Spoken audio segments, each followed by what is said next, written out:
I go back to your lecture, and you talked about compassion of recognition, compassion of understanding, compassion of truth. Find it in ourselves first. So I'm going to ask a very difficult one. October 7th, when the horrible massacre happened in Israel, where young children were murdered, burned, babies in ovens. That didn't happen. There were no babies in ovens. Oh, yes, they were. No, there weren't. That's been refuted even by the Israelis.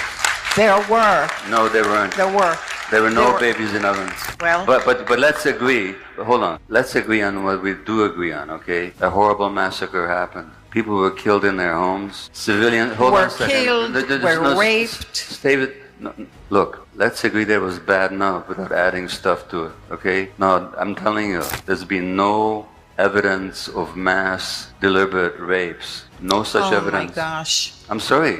There's no such evidence. Oh, yes, of course there was. No, there isn't. There was a woman in the United Nations that came to Israel and did the research and brought those evidence to the United Nations. I'll let you finish your question. My question is, how do I find compassion for these people? Which people? The animals that did that. The animals that did that. I get your point of view, okay? In your point of view, everything you read actually happened the way you've read it. Hold on a second. I'm telling you what I understand your point of view to is. There was mass rapes, children beheaded, put into ovens, so on. Okay, now, objectively, I'm telling you, I looked at all the evidence I could. There were horrible massacres. Let's agree on that, okay? There were hostages, including young children and elderly people, civilians that should never have been captured, that were taken into captivity. Let's agree on that, okay? On the specific issues of babies in ovens and mass rapes, you and I are not going to agree, because I looked at evidence that you haven't looked at. But hold on a second. Let's just agree on what we do agree on, okay? And then let's take your question. How do we have compassion for these animals? Well, I'm not going to get into a big political rant here, but I'll tell you what I think very quickly, okay? If I saw the world from the perspective that you see the world from, I would 100% agree with you. But that's not how I see the world, number one. Number two, I've been to Palestine. 2.5 years ago, I went there to work with Palestinian women who've been tortured in Israeli jails, which has been documented by Israeli Physicians for Human Rights, by B'Tselem, the Israeli human rights organization, by United Nations and others. Nobody ever talks about the thousands of Palestinians. Did you know that 2 Palestinian doctors were tortured to death recently by Israel? Doctors tortured to death. Now my question to you is, and I'm not going to go into the history, this is not the place for it.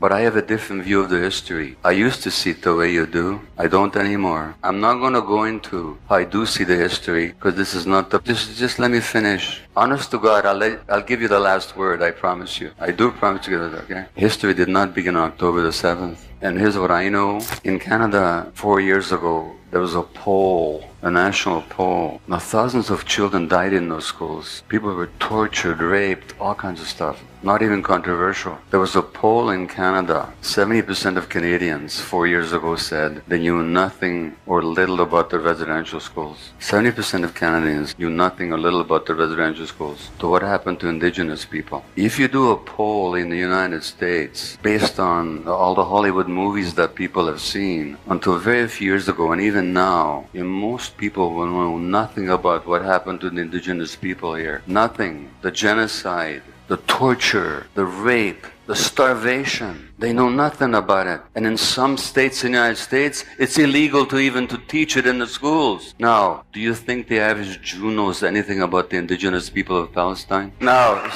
just a second. So, these animals that you talk about, you know, the first massacre of Palestinians in Gaza didn't happen last year. Didn't even happen 4 or 5 years ago when they killed hundreds of children with their bombs. It happened in 1956. But just let me just a second. In 1956, they massacred 200 civilians. Do you know about it? Do you know about it? You've never heard of it. Of course you haven't heard of it. That's why you can call them animals. Otherwise, you'd see them like human beings like the rest of us.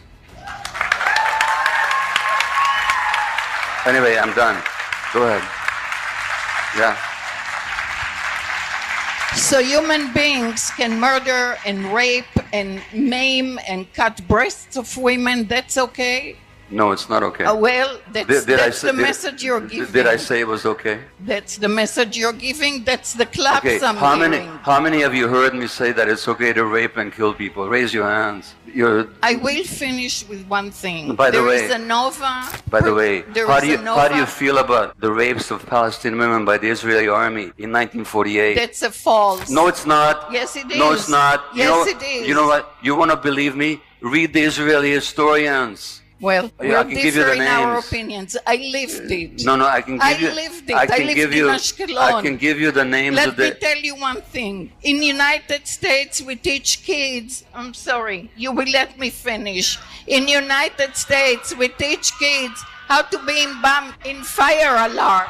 Okay, I'm done. This is what Let's- happens, people. Is you and I don't live in the same world. But let me tell you one thing. This is not about you and I. Okay? There was a Jewish survivor of the Holocaust called Edith Eger. Have you ever heard of her? Yes. Okay, she's a therapist here in California. She was on the same train to Auschwitz as my grandparents.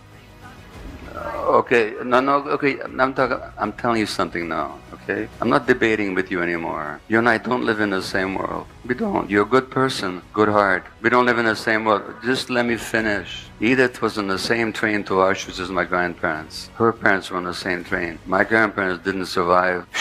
Her parents didn't survive either. She did. And at some point in her book called The Choice, which is worth reading, she goes back to Berghof, I think, which is Hitler's lair in the Bavarian Alps. And she goes back there to forgive Hitler, okay? And she says, not because it's okay what Hitler did, but because I didn't want to keep him imprisoned in my heart anymore. So I'm not here to preach forgiveness, but I'm telling you, that place where we call other people animals, if you want to live there, that's your choice. I don't want to live there. I want to understand people. I want to understand what happened to them. I want to know why they behave the way they behave. I'm not into justifying taking civilian hostages. I said that was unjustifiable. Why you didn't hear me, I don't know. I said there were massacres that shouldn't have happened. Why you didn't hear me, I don't know. You know why you didn't hear me? Because you live in a bubble, that's why. Anyway.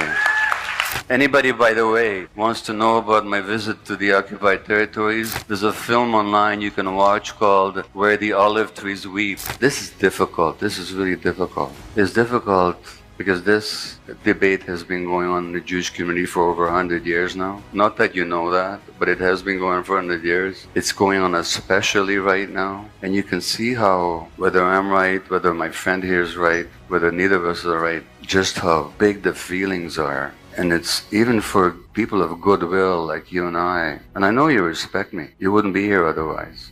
You know, it's so difficult to communicate. It's so difficult. By the way, before I go on, I need to say something. I apologize to you. Okay? You're asking a question, and I allowed myself to get triggered and get into an argument with you. So I apologize to all of you. It's an example, it's an issue I lived with all my life.